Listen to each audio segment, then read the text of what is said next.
Um, one of the big stories coming out of this thing is that George Kittle said that he had a core muscle injury that he played with from week 10 on. Yeah, week 9 or week 10. So how does that revelation change your thoughts on Kittle in the year that he had last year? I keep kind of waiting to figure out what George's career is going to look like in his 30s, because he's going to be 31 this year, soon. And I have begun to wonder, he had so many injuries early on that he felt like a guy that would at some point soon stop being really productive for them.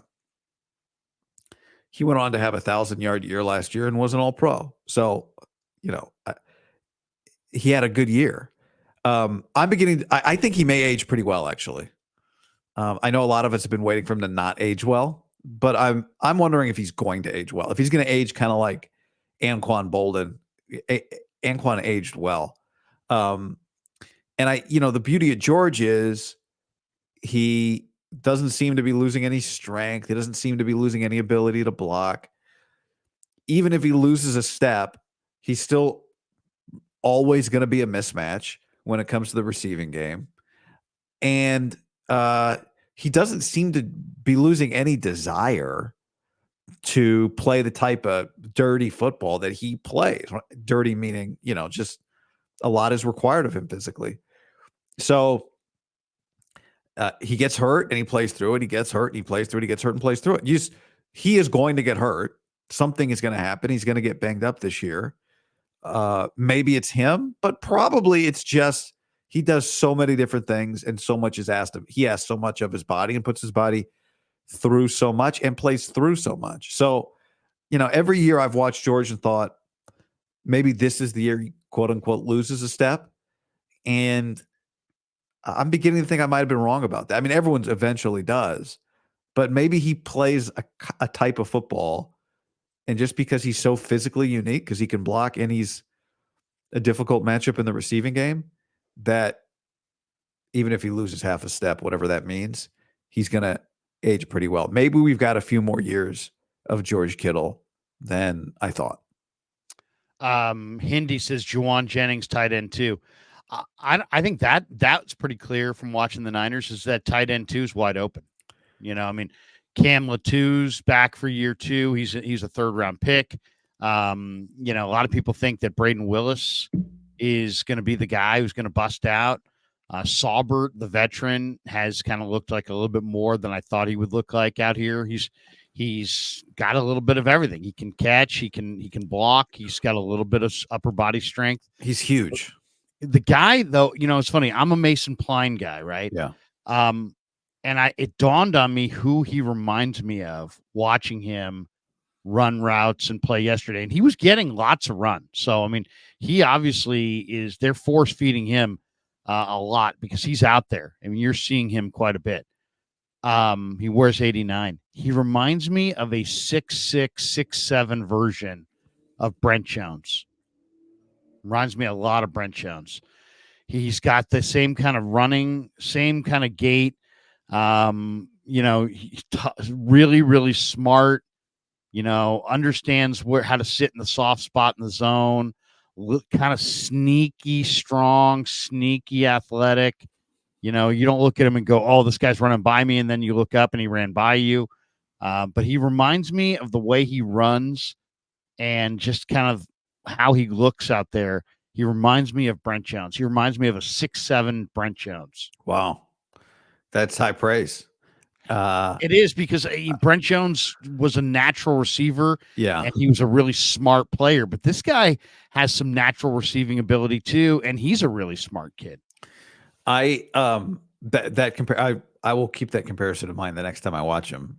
When I close my eyes, it's difficult for me to see just because I have a hard time saying that about Mason Pline. But where I do agree with you is because I know people listen to Larry Krueger talk about Mason Pline and go, well, that's his boy. That's me.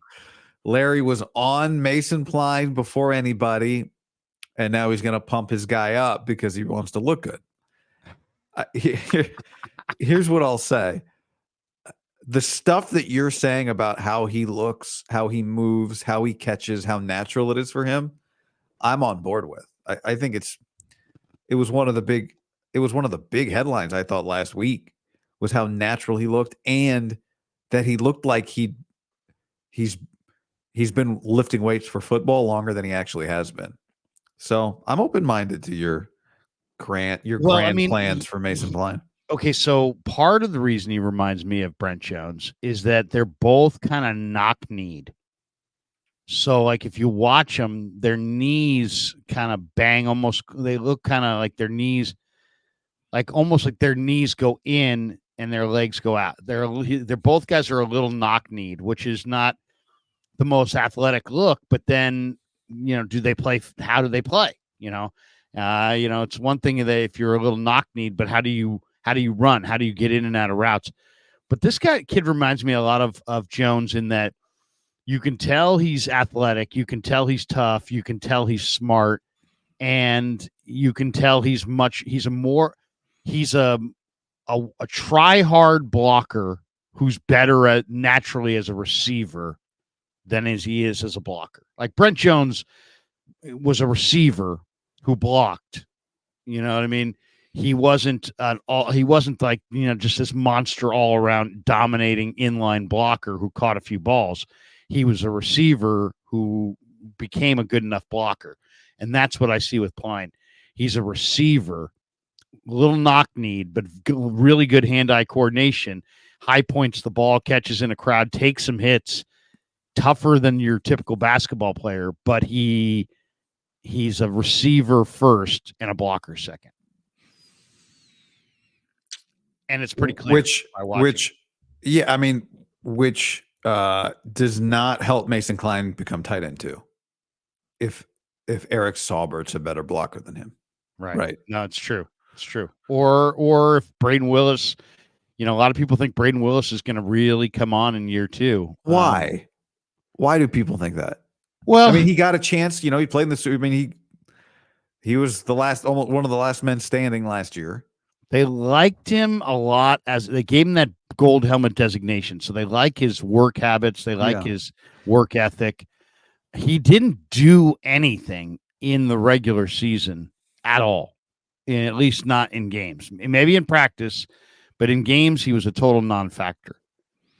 So, we'll see. But they like his character. They like his effort. And they like his athleticism. He also is not a strong inline blocker. He might be more of an H-back, fullback, tight end in a pinch kind of a guy.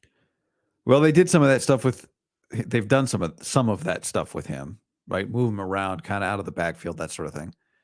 I also like his character. I talked to him for a while in Vegas before the Super Bowl and found him really enjoyable to talk to. Sharp guy, engaging. Talked to him for a while.